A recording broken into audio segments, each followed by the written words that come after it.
Travel along, Catholic pilgrims, for 1 year as we read through St. Faustina's diary. Join me, Amy Thomas, each day for a short reading out of the diary which brought us a deeper understanding of Christ's divine mercy. Welcome, Catholic pilgrims, to day 306 of our readings from St. Faustina's diary.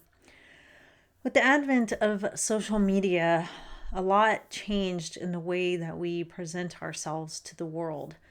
In Facebook, Instagram, all those different social media platforms, there is the opportunity to present only the most spectacular parts of your life, the most perfect parts of your life, or to take what doesn't look so perfect and package it in such a way that it does look perfect. There is a lot of pressing pressure to display your life as absolutely perfect.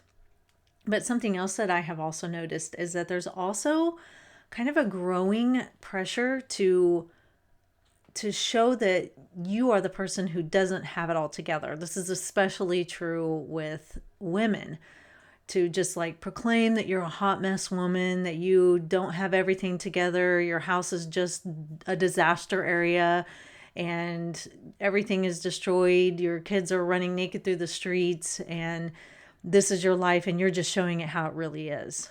There's also that side. And the thing that I've noticed is that a lot of people are gravitating towards that and championing this display of showing our lives as, kind of an utter chaos and a wreck, because then you're really showing things how they truly are. And I don't know if that's quite true or not. We're going to talk about that on the other end. Sister Faustina today is going to express in her diary how when she first joined the religious life, she was kind of going overboard with some things, kind of in an attempt to show that she had real humility. And she's going to express how she didn't really have humility when she was doing that. And so that's what we're going to talk about in Notebook 5, numbers 1502 through 1507. January 20th, 1938. I never cringe before anyone. I can't bear flattery, for humility is nothing but the truth. There is no cringing in true humility. Although I consider myself the least in the whole convent, on the other hand, I enjoy the honor of being the bride of Christ. Little matter that often I hear people say that I am proud, for I know that human judgment does not discern the motives for our actions. When, at the beginning of my religious life following the novitiate, I began to exercise myself particularly in humility, the humiliations that God sent me were not enough for me. And so, in my excessive zeal, I looked for more of them on my own. And I often represented myself to my superiors other than I was in reality, and spoke of miseries of which I had no notion. But a short time later, Jesus gave me to know that humility is only the truth. From that time on, I changed my ideas, faithfully following the light of Jesus. I learned that if a soul is with Jesus, he will not permit it to err. Lord, you know that since my youth I have always sought your will, and recognizing it, have always tried to carry it out. My heart has been accustomed to the inspirations of the Holy Spirit, to whom I am faithful. In the midst of the greatest din, I have heard the voice of God. I always know what is going on in my interior. I am striving for sanctity because in this way I shall be useful to the Church. I make constant efforts in practicing virtue.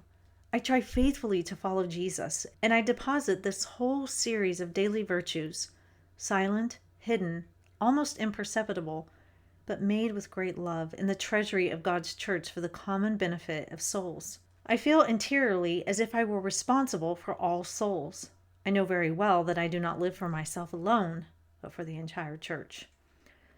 O incomprehensible God, my heart dissolves in joy that you have allowed me to penetrate the mysteries of your mercy.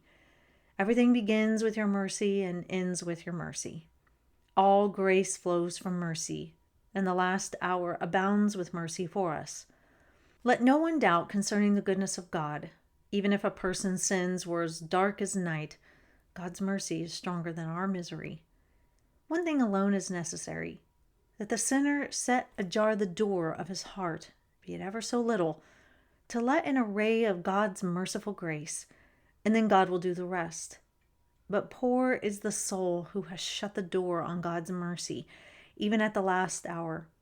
It was just such souls who plunged Jesus into deadly sorrow in the Garden of Olives. Indeed, it was from his most merciful heart that divine mercy flowed out. So, as I was saying in the beginning, social media has really changed the way that we present ourselves to the world. And we can take pictures of our house or our yard or what we're wearing, and we can make it all look perfect. Like our house is always spectacularly clean, our yard is the Garden of Eden. We always have the most fashionable thing on. And we take pictures of this and we present them to the world, and people start to see these things and, wow, look at their life. They've really got it all together, and how everything about their life is perfect. And deep down, we know that's not true, because we know as humans, we're all flawed. We all have bad days. We all have moments when things are a mess and chaotic. We know this. And yet we look at the pictures on social media and we think to ourselves, oh my gosh, these people have it all together. I don't have anything together. And so we tend to compare our lives to those we see on social media, to our own life and what we see in the reality that's around us that hasn't been cleaned up by Instagram filters and, cleaned up before the picture is taken and all that stuff. We compare and we feel like we're falling short and that we're not doing a very good job. And especially in the Catholic circle, there are people out there who seem like they're always praying or always living very liturgically in their homes. And then when you look at it, you look around your house and you're like, oh my gosh, I'm like failing as a Catholic. This is terrible. And that comparison comes in and we maybe start to feel a little jealous. And we maybe start to feel a little envious and maybe start to look at that person, with a sort of bitterness in our heart. Instead of loving them and encouraging them in their path and their walk with God, we start to see them as maybe competition. But then, as I said in the beginning, I've noticed this movement, this shift to, well, I'm not going to show that my life is perfect. I'm going to show that my life is a disaster, because that's real life. And the reality is that we know that's not true either.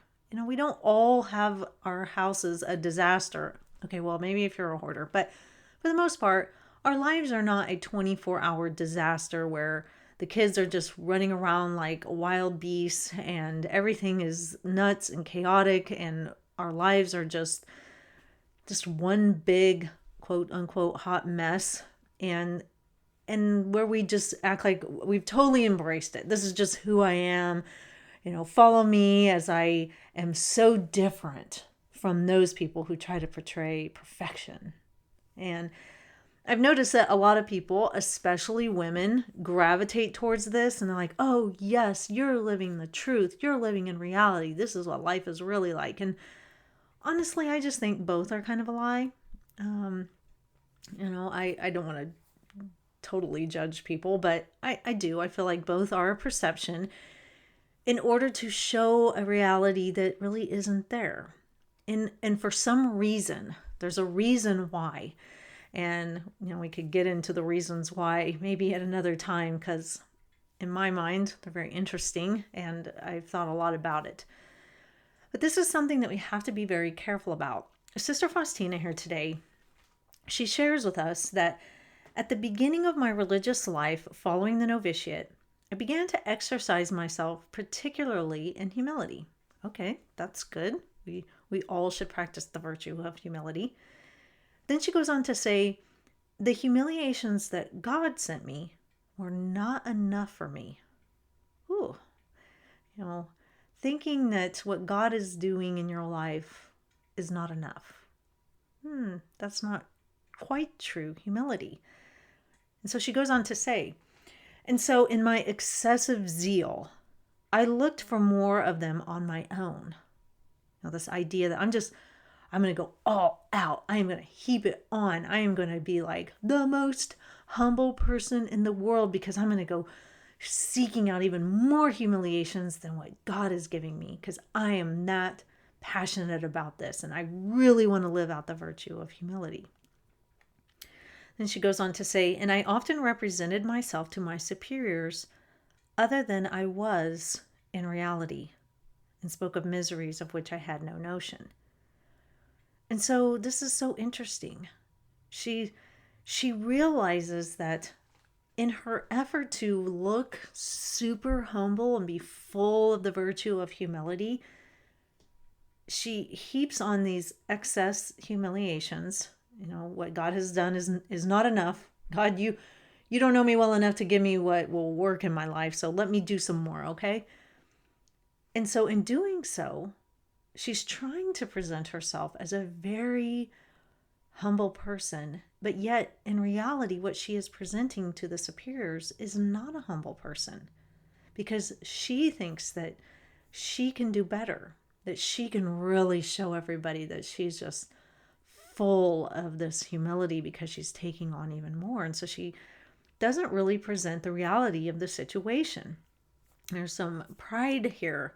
She doesn't say the word pride, but she recognizes how wrong this was. And so she said, but a short time later, Jesus gave me to know that humility is only the truth. Only the truth. From that time on, I changed my ideas, faithfully following the light of Jesus. I learned that if a soul is with Jesus, he will not permit it to err. And so, this is something that we have to be very clear about and very aware of. I'm a Catholic blogger and podcaster and, social media presence. I know that a lot of people wouldn't follow my page if it just looked like a mess, a disorganized mess where nothing was, the pictures were shoddy. When I take pictures of myself, I look like I just rolled out of bed and I can't be taken seriously. I know that is a reality. I know that there is a certain presentation that I have to present in order for people to even pay attention. And that's just how we are as humans. I'm not going to really pay attention to somebody if what they're trying to present just looks like they don't really know what they're doing and they just look like their life is in shambles. I know that. But one of the things that I knew I wanted to do with my work and my mission is make sure that I always showed the areas where I struggle in sin. Not because I want people to pity me. That's not it. I want to show that I am trying, and these are the areas that I fall, and I do recognize that, and it is a struggle. And I want to show that, the life of a Catholic pilgrim is one part messy, one part not messy. And, I've tried really hard to present that. But what I have to caution myself on is making sure that I remain humble for all the right reasons. That when I, take beautiful pictures of churches and, my home, that I'm doing it for, something to be aesthetically pleasing, to catch people's eye so that they'll listen to my message. It's a fine line to walk. It really is. And you can become very prideful over it and you can become very vain over it. And it's a real struggle. But I do want to always present myself in true fashion. I am a sinner, but I really want to be a saint. And I'm trying really hard to do that. And so I'm trying to present that path in my life. I don't know if I'm explaining that very well, but it's something that we have to caution ourselves on. And, also making sure that my message is not about me, that it is about Christ, drawing people to Christ. And, I'm not going to lie, the likes and the comments, the positive comments do feed the ego. They do. And so, every morning in my prayer time, I really have to ask the Holy Spirit to guide my words, guide me so that I don't get a big head about these things and try to present myself as this all-knowing, Catholic theologian or whatever. But it's something that we all need to caution ourselves on, is, just not to show our lives as utterly perfect, but not show our lives as, one that's just utter chaos, in order to get people to think that we're really showing truth. Yeah, I feel like maybe there's a little disingenuous presentation there. I don't know. That's my opinion. I could be totally wrong, but that's just the movement I've seen. And so, like Sister Faustina recognizes today, we just need to always be sure that we're showing the truth of our lives and the reality of our lives, and that's where true humility is found. So that is all for today, Catholic Pilgrims. I will see you back here for day 307. And until then, live the faith boldly and travel well.